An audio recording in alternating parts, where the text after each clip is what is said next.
Hari ini adalah suatu hari yang penting bagi kita yang masih hidup. Oleh karena malam ini kita melakukan upacara puja leluhur atau patidana, atau dalam tradisi Tionghoa adalah Qingming, atau bahasa Mandarinnya Qingming. Dikatakan puja leluhur karena pada malam hari ini kita melakukan suatu upacara mengenang orang-orang yang kita sayangi, orang yang kita yang telah tiada. Baik itu yang secara langsung, misalnya orang tua, mertua, sanak keluarga yang terdekat,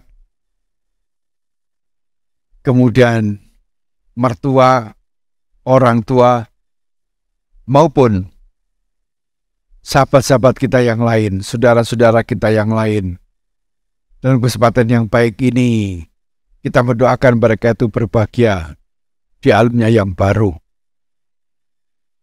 Bila mana ada teringat pada mereka-mereka yang kurang harmonis mempunyai hubungan dengan Anda, juga pada kesempatan hari ini adalah paling baik untuk memaafkan mereka dan juga mendoakan mereka berbahagia di alam yang baru. Karena di dalam hubungan antar manusia, tidak saja kita berhubungan dengan mereka yang mempunyai karma-karma baik dengan kita, tapi kadang-kadang juga ada karma-karma buruk yang terjadi. Untuk itulah maka kita semua harus mengikhlaskan. Apapun yang terjadi yang kurang menyenangkan kita ikhlaskan. Ya, kita lepaskan. Yang menyenangkan tentu kita berucapkan terima kasih bahwa kita sudah banyak mendapatkan manfaat dan keuntungan di dalam perhubungan antar manusia. Saudara sekalian, pada malam hari ini adalah puja leluhur. Jadi leluhur yang kita peringati pada malam hari ini. Dalam bahasa Palinya kita melakukan upacara patidana. Pati itu adalah mereka yang berjasa dalam kehidupan kita. Tentu orang yang paling berjasa, paling dekat dengan kita adalah ayah ibu. Mungkin juga ada ibu tiri, ayah tiri, tetapi sangat dekat hubungan dengan kita. Kemudian kakek, nenek, baik dari orang tua, dari ayah maupun dari istri, ya, itu juga mempunyai hubungan baik. Kemudian pada guru-guru agama kita yang membimbing kita, ya baik secara material, intelektual maupun spiritual, yang membuat kita itu pandai. Kita menjadi orang yang bijak, orang yang adil. Ini pun bisa kita juga paparkan. Memang pada malam hari ini khususnya kita tempatkan foto-foto orang yang paling dekat, yaitu kebanyakan ya orang tua, mertua, ataupun anak yang telah meninggal dan sebagainya, yang paling dekat. Tetapi sesungguhnya dalam hati kita adalah kepada semuanya. Saudara sekalian, ini adalah puja leluhur banyak dilakukan oleh agama-agama lain juga. Juga pada suku-suku lain. Hanya manifestasinya yang berbeda antara satu agama dengan agama lain, ataupun saat tradisi dari masyarakat tertentu berbeda-beda. Ya seperti umat kita yang ada di Padepokan Dhammadipārama ini juga sering kita melakukan upacara kepunden. Punden artinya yang dipundi-pundi. Pundi itu juga berarti kantong isinya uang. Berarti apa? Yang sangat berharga. Jadi punden ini adalah mereka yang berjasa membuka desa di sini, ya, sampai kita itu bisa menempati kota atau wilayah ini dengan sebaik-baiknya. Di dalam mereka yang beragama Islam pun menjelang puasa juga melakukan upacara tabur bunga mendoakan sanak keluarganya yang telah tiada. Juga demikian mereka-mereka yang beragama Kristiani menjelang Natal atau menjelang Paskah bisa juga melakukan hal yang sama. Tetapi ada orang-orang yang tertentu yang mempunyai paham yang berbeda. Sudah mati. hati. Gak usah dipikir. Yang ada cuma tulang belulang yang dipendam. Sehingga apa? Gak usah dilihat lagi. Ada orang-orang yang berpikir atau berpandangan demikian. Tapi menurut kami hal itu adalah kurang bijak. Karena kita berhutang budi kepada mereka. Sang Buddha mengatakan, kalau orang tua sudah meninggal dunia dan kita gendong di pundak kanan dan ibu di pundak kiri selama 100 tahun, maka utang budi kita enggak terbayar. Karena itulah maka kita itu selalu hendaknya mendoakan mereka. Oleh karena jasa mereka tak terbayar sampai kita itu bisa berusia panjang, bisa datang kemari untuk belajar Dharma, mempunyai sahabat-sahabat yang banyak, makan kecukupan, tidak sampai kelaparan dan sebagainya. Nah, itulah yang kita harus ingat. Dan sekalian bahwa itu hanya bisa kita lakukan kalau orang tua sudah meninggal dunia. Tetapi jauh lebih bermanfaat lagi kalau orang tua atau tetua kita itu masih hidup. Kalau sudah meninggal, ya baik saja. Tetapi kalau orang-orang tua itu masih hidup, hendaknya harus mendapat perhatian yang pertama dan utama. Yang pertama adalah karena mereka itu masih hidup. Usianya berapa panjang lagi, kita tidak tahu. Dan kalau mereka masih hidup, tentu fisiknya sudah mulai lemah, sudah mulai lunglai. Semuanya serba menurun. Kapasitas dari mata sudah mulai bereng, telinga sudah mulai budek, mulut juga sudah mulai terkuncing, makan apapun serba tidak nyaman seperti dulu lagi. Jalan pun sudah mulai terbongkok-bongkok. Takut udara dingin sehingga apa? Males mandi. Penyakit mulai menggerogoti bermacam-macam. Paling tidak linu di kaki, di boyoknya, di punggungnya. Bermacam-macam penyakit itu mulai datang menggoda. Oleh karena itulah maka mereka memerlukan pendekatan daripada sanak keluarga. Yang paling berat bagi seorang yang pada usia tua itu adalah kesepian. Merasa enggak diperhatikan, merasa dipinggirkan. Hari ini saya mendapatkan suatu iklan yang berasal dari Semarang. Rumah sakit di sana membuka kesempatan untuk menempatkan sanak keluarganya yang lansia dititipkan di rumah sakit itu karena anak dan mantu dan cucunya mau berlibur keluar kota. Coba, kondisi ini sudah dijadikan bisnis. Ya kalau orang kaya biasanya kalau sudah mau keluar kota cari pembantu infal. Betul ya? Infal itu bahasa Belanda. Infal itu artinya yang menggantikan. Karena dengan pergi keluar kota, mau bersenang-senang, di rumah nggak ada yang menunggu. Masih ada orang tua di situ. Yang tidak bisa bangun, kencing di tempat tidur, berak di tempat tidur, makannya bagaimana. Kalau nanti ada apa-apa, siapa yang membawa? Penuh kegelisahan. Dampaknya apa? Merasa tidak senang karena memiliki orang tua lansia yang tidak ada yang memelihara.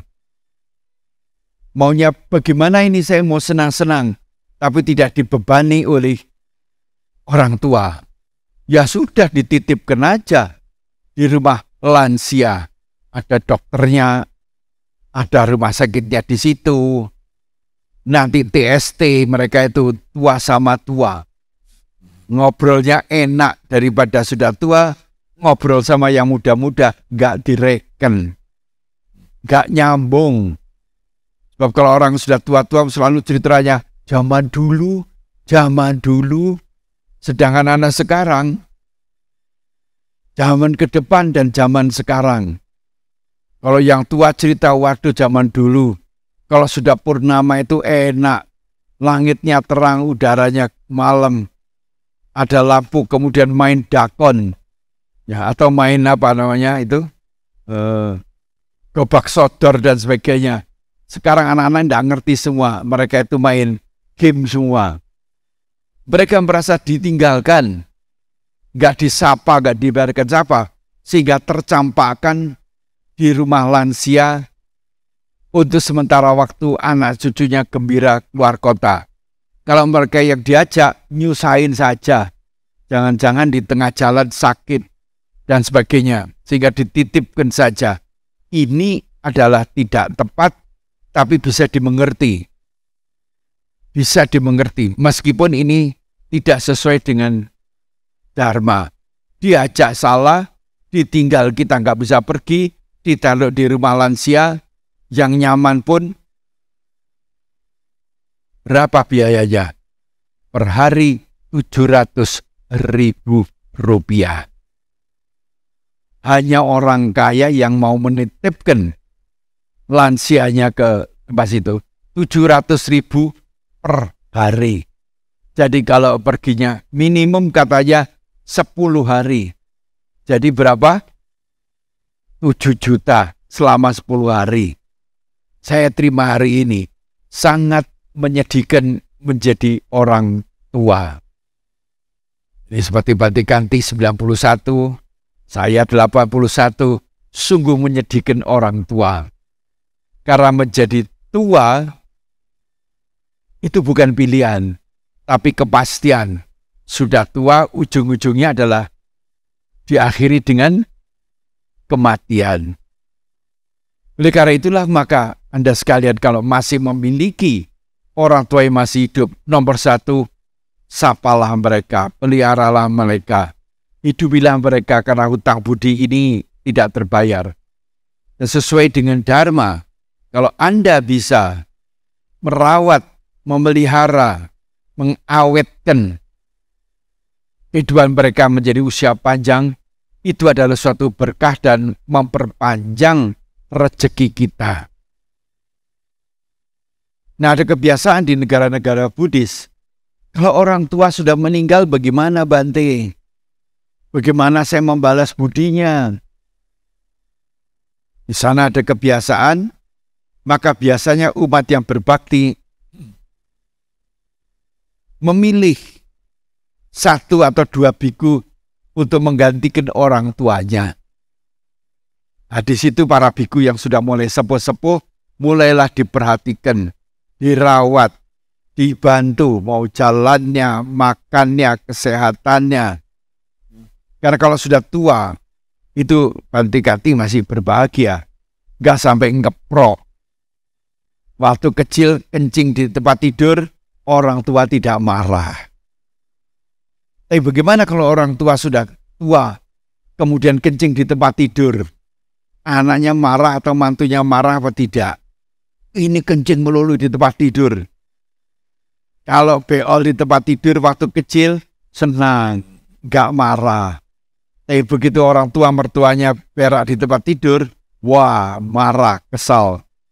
Ini adalah ciri-ciri orang yang tidak bisa membalas budi. Orang tambah tua, itu kelakuannya memang bertambah balik seperti anak kecil. Kalau anak kecil kalau tanya itu berkali-kali. Orang tambah tua pun ya berkali-kali. Kalau mereka jalan masih dituntun, tambah tua pun ya dituntun. Nggak bisa jalan sendiri. Nanti waktu kecil mereka didulang makannya, sudah tua pun sudah mulai payah, mulai juga didulang. Ini harus dimaafkan dan dimengerti.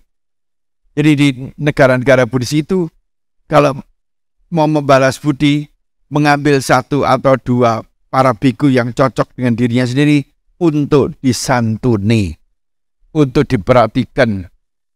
Ya seperti di sini seringkali umat menyediakan tukang pijat, menyediakan obat-obatan, berdana suplemen, ya, dan sebagainya. Ini adalah tanda bakti mereka ditujukan kepada almarhum ayah orang tuanya yang telah tiada. Ini adalah salah satu cara membalas budi melalui kompensasi terhadap orang tua yang dihargai, dihormati, seakan-akan menjadi pengganti orang tuanya yang telah tiada. Yang kedua adalah bahwa kalau sudah tidak ada semacam Anda sekalian, yang nomor satu harus kita lakukan adalah menjaga nama baik orang tua. Dengan cara apa? Menjalankan sila. Dengan cara menjalankan sila, maka kita mendapatkan nama baik. Tentu orang tua pun akan mendapatkan nama baik. Oh, itu anaknya siapa? Oh, anaknya si itu. Oh, ya pantesan bapaknya baik begitu, anaknya juga baik. Ada tercerita juga pada waktu saya masih menjabat. Saya menjalankan pelatihan di suatu perusahaan internasional. Dia tanya sama manajer personalianya, sama Anda orang tuanya gimana? Selalu ini orang tua tuh kalau tanya itu nyebelin orang muda. Siapa bapakmu? Kerjanya apa? Tinggalnya di mana? Kamu sekolah apa? Itu pertanyaan orang tua yang nyebelin anak muda. Tapi itu harus dimaafkan. Ya, pada waktu itu saya ditanya, dari mana? Di Malang. Tinggalnya di mana? Oh, di sini, Jalan Guntur. Nama orang tuamu siapa? Nama orang tua saya ini. Hah? Itu orang tuamu ya? Yang dulu pernah tinggal di Surabaya? Iya. Wah, saya kenal baik. Waduh, kenal baik ini kenal baik jelek atau buruk? Ya, buruk atau baik? Kebetulan itu, wah saya kenal. Rasakan. Kemudian nanti kalau saya ke Malang nanti akan saya tengok itu ayahmu itu. Nah, itulah yang membuat saya waktu kerja pertama kali di perusahaan internasional jalannya lempeng. Karena apa? Ayah saya punya nama baik, punya hubungan baik, sehingga saya pun disayang oleh manajer yang bersangkutan. Semuanya bisa kenal. Karena itulah maka kita tuh harus bisa menjaga nama baik orang tua dengan cara menjalankan sila. Suatu hari kalau anak-anak kita juga nanti mulai besar, melamar pekerjaan di tempat lain, masih bisa dipercaya orang. Yang kedua, tidak kalah pentingnya di dalam Sigala Wadah Sutta itu, bahwa kita juga harus merawat harta orang tua. Harta warisan. Janganlah berkelahi memperebutkan warisan. Itu adalah tidak layak. Karena warisan itu selalu panas. Karena apa? Kita tidak tahu, kita tidak ikut mencari uang itu, dan kita tidak tahu orang tua mencari makan itu, mencari harta itu halal atau haram. Anda lihat hari ini di televisi, bagaimana orang itu kekayaannya bermiliar-miliar itu dengan cara yang salah. Dampaknya anaknya pun bandel dan kurang ajar. Sehingga anaknya pun sudah ditahan di polisi. Kemudian sekarang bapaknya ditahan di polisi. Kemudian istrinya pun lagi diincar. Karena suka pamer menggunakan tas yang puluhan juta rupiah. Tasnya puluhan juta rupiah, antara 10 sampai 50 sampai 80 juta. Coba duit itu didanakan kepada yatim piatu, kepada rumah lansia, kepada tempat ibadah, maka pahalanya itu berlipat-lipat. Tetapi kalau hidup secara egois, secara hedonis, untuk pamer ini aku kaya, tapi kayanya dengan cara yang salah, maka kalau orang tua meninggal dunia itu warisannya panas. Salah-salah bisa menghabiskan kekayaan kita sendiri. Ibaratnya tsunami itu airnya naik ke atas, sudah itu kesedot keluar habis, terjadilah malapetaka. Saya baru-baru ini juga ada umat yang datang pada Bante. Bagaimana Bante? Itu kakak saya ngangkangi harta orang tua. Tidak mau dibagi kepada adik-adiknya, termasuk adik-adiknya yang tidak punya. Bagaimana ini cara menyelesaikannya? Hartanya banyak, tapi dimakan sendiri, tidak dibagikan. Karena orang-orang ini tidak mengenal dharma, tidak mengenal ajaran. Dia tidak tahu mengenai adanya hukum karma. Dia tidak peduli. Pokoknya ini harta, aku anak pertama, haknya ada pada saya. Nah, saya katakan bahwa kalau diperebutkan akan memakan biaya yang besar karena selalu menyewa pengacara. Di samping itu juga karena ini perdata, wah perkaranya panjang. Nah, terus bagaimana Bante? Sudahlah, yang penting itu Anda masih punya otak, punya pikiran, punya kaki, punya tangan, ikhlaskan. Selama Anda memiliki pengetahuan, memiliki keterampilan, memiliki badan yang sehat, Anda itu orang kaya. Dia kaya harta, tetapi Anda kaya kesehatan yang baik dan mempunyai juga spiritualitas yang tinggi. Itu kekayaan bisa membuat Anda lebih kaya lagi. Tidak usah tergantung itu. Mereka nanti akan terkena akan hukum karmanya sendiri. Ini terjadi minggu yang lalu. Saya menemukan kasus ini karena Bante cerita yang sama ini. Cingbing di tempat lain dan umatnya datang kepada Bante meminta suatu nasihat. Janganlah memperebutkan harta warisan karena warisan itu panas. Kita tidak tahu bagaimana mencarinya. Lebih bagus kita mencari sendiri dengan cara yang halal sesuai dengan ajaran Sang Buddha di dalam penghidupan yang benar, usaha yang benar. Dengan cara itulah maka kita tahu bahwa harta yang kita miliki ini bersih. Tetapi saya katakan kalau Anda sekalian menerima harta warisan, jangan dinikmati sendiri seperti ceritanya umat itu. Tetapi kalau Anda terima, hendaknya dibersihkan. Sisihkan sebagian itu kepada mereka yang sangat membutuhkan. Entah itu membantu pendirian sekolah untuk umum, mendirikan,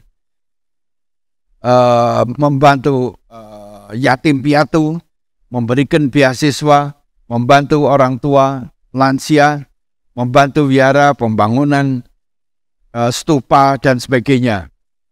Ini akan lebih bermanfaat. Jangan 100% dinikmati dalam bentuk keserakahan. Ini yang kedua.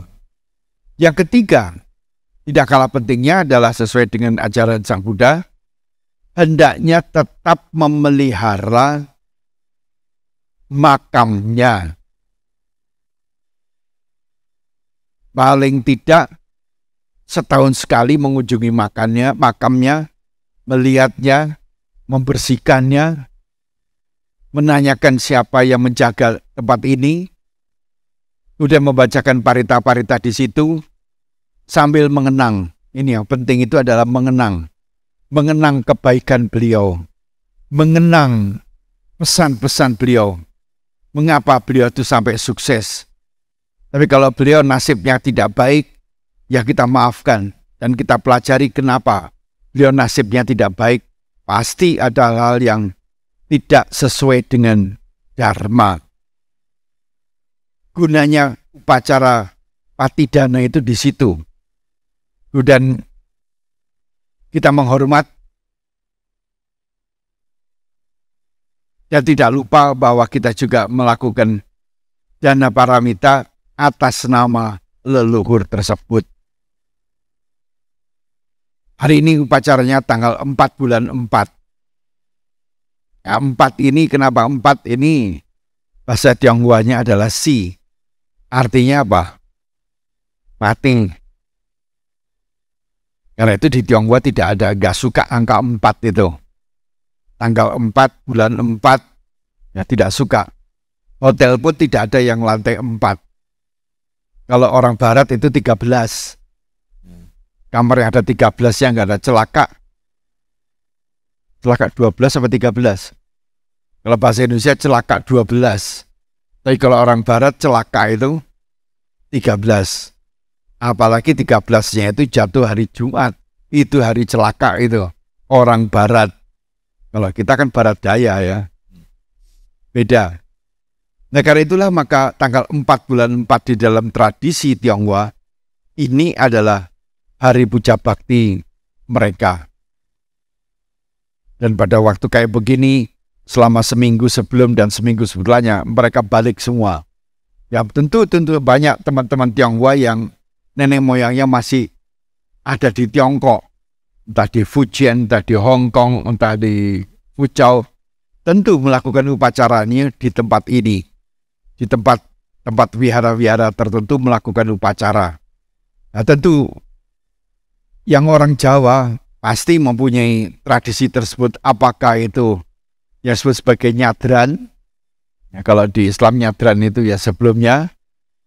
Kemudian bisa juga pada waktu suro, bisa juga pada waktu acara kepunden.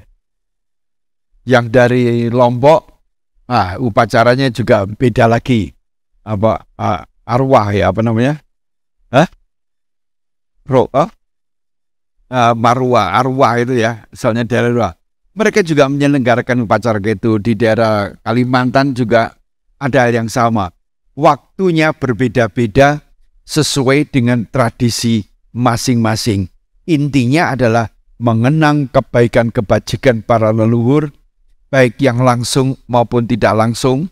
Dan kita doakan, Idangwo natinam hotu sukita hotu natayo. Semoga sanak keluargaku yang telah tiada berbahagia adanya. Melakukan upacara patidana di dalam ajaran Sang Buddha tidak harus setahun sekali waktu tertentu. Tetapi setiap saat kita melakukan kebaikan dan kebajikan kepada siapapun juga, maka pada waktu itulah setelah kita melakukan kebajikan, limpahkan kepada leluhur kita. Orang yang terdekat dengan kita yang Anda ingat. Dengan ucapkan, Idangwo natinam hotu sukita hotu natayo. Satu kali aja cukup. Setiap kali berbuat kebaikan, kebajikan, apa saja bentuknya, kapan saja dan di mana saja. Tidak usah menunggu 1 tahun 1 kali. Itu adalah cara kita itu untuk menanam kebaikan, kebajikan yang kita tujukan kepada para almarhum, almarhumah, para mendiang, tetapi juga itu manfaatnya ada dalam diri kita masing-masing. Jadi sekali tanam untuk mendiang dan juga untuk kita sendiri. Jadi 2 keuntungan, bukan 1 keuntungan. Dan ini manfaatnya sangat besar sekali. Ya.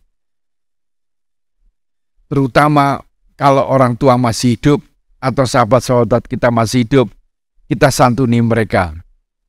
Nah, menjadi tua itu adalah suatu hal yang pasti. Mati adalah pasti. Yang tidak pasti adalah kapan matinya, bagaimana matinya.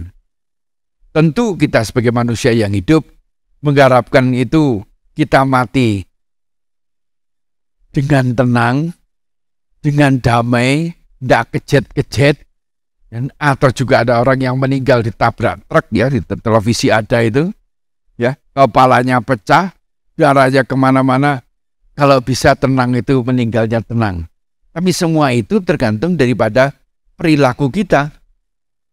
Kalau perilaku kita penuh dengan kesadaran, tidak ugal-ugalan, hidup secara dengan damai, maka pada waktu mau meninggal dunia pun sudah bisa dengan tenang.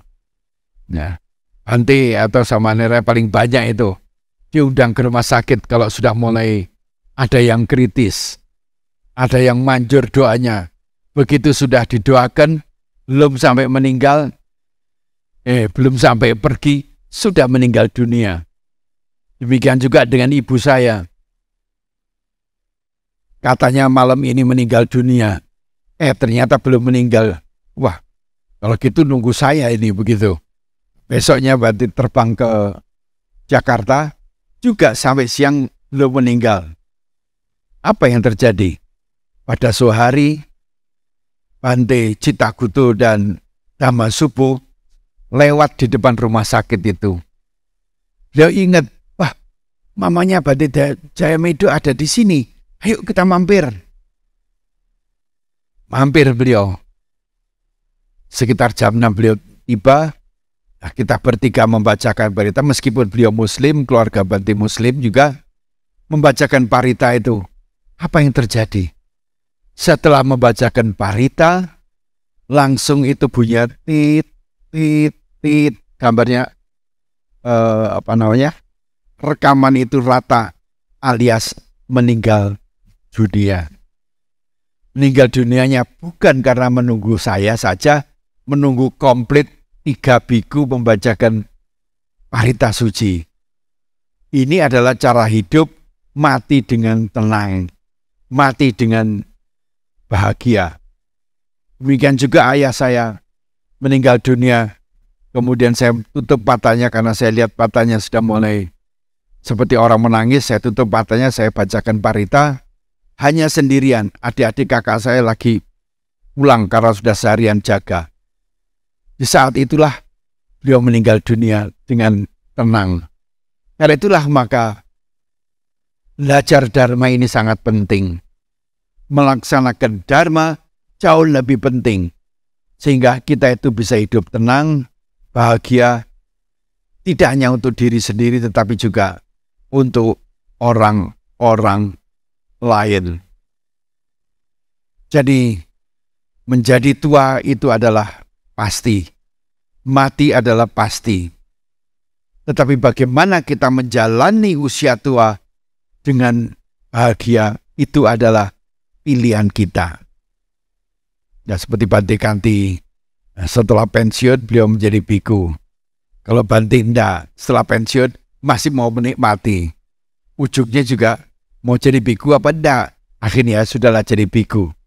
Supaya apa? Matinya juga tenang, masih ada yang berada di sekitarnya, tidak mengalami kesulitan seperti yang ditempatkan di rumah lansia karena tidak mau anak keluarganya itu mendampingi karena menyulitkan mereka. Itulah saudara sekalian, bahwa menjadi pilihan itu kita menikmati kehidupan seperti Bante Kanti juga sampai sepuh, bisa menikmati kehidupan, ya, merawat Anda sekalian, jaga Anda sekalian, membesarkan, memintarkan. Dan itulah kenikmatan yang beliau nikmatin karena apa? Selalu memberi, memberi, memberi. Bukan menerima. Berbeda dengan mereka yang pada saat ini, kalau Anda dilihat di televisi, kaya raya, berkuasa, tetapi nasibnya tidak menguntungkan. Juga terjadinya kecelakaan lalu lintas dan sebagainya, mengerikan sekali. Ya, semoga karma-karma buruk itu tidak terjadi pada diri kita dengan cara kita itu melaksanakan, memahami Dharma dan melaksanakan Dharma dengan penuh kesungguhan dan penuh kesadaran. Itulah makna daripada kita belajar Dharma. Dan oleh karena itulah maka semoga kebaikan dan kebajikan Anda sekalian di dalam melakukan puja leluhur ini dapat membawa Anda dengan keluarga itu selalu dalam keadaan damai, sejahtera, dan rukun dimanapun Anda berada. Jagalah nama orang tua dengan cara menjalankan sila dan dana dengan sebaik-baiknya. Itulah yang harus kita rasakan dan kita doakan semoga semuanya dalam keadaan selamat sehat. Semoga semua makhluk hidup berbahagia. Sapi sata bawantu sukita.